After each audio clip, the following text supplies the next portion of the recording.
Magandang gabi po. Dumating na ngayong araw ang maraming bakasyonista sa isla ng Puerto Galera sa Mindoro. Pero posibleng dumami pa raw ito hanggang sa araw ng Linggo. Alamin na natin ang pinakasariwang sitwasyon doon. May flash report si Joseph Morong. Joseph. Steve, dagsana nga ang mga bakasyonista dito sa Puerto Galera sa Mindoro, lalo pat ngayong mga kababayan natin ay ngayon pa lamang nakabiyahe dahil wala nang ang pasok para sa Semana Santa. Alam mo, sa beachfront ay halos wala ka nang mapwestuhan sa dami ng tao. Kaninang umaga sa Batangas Port ay maaga pa lamang ay siksika na ang mga pasahero ngayon pa lamang nakaluwas dahil may mga trabaho pa sila kahapon. Mahaba ang pila sa bilihan ng mga tickets sa terminal fee.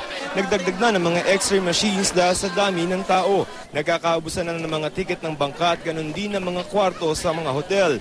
Dito sa Puerto Galera, marami sa ating mga kababayan ang kinuha ang pagkakataon para makapagpahinga at magbonding kasama ang pamilya. Sari-sari mga aktibidad ang pwedeng gawin para sa mga barkada at pamilya. Ayon sa mga may-ari ng hotel, ngayon pa lamang dumadagsa ang mga turista sa isla. Hanggang Linggo ng pagkabuhay na ang marami dito. Opo, kasi po yung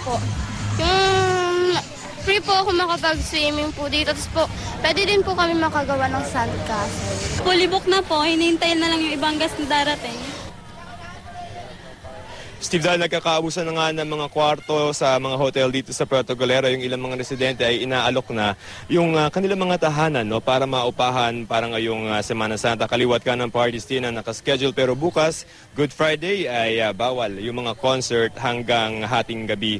Sabado na lamang ng madaling araw ulit ito mauulit. Steve? Maraming salamat, Joseph Morong.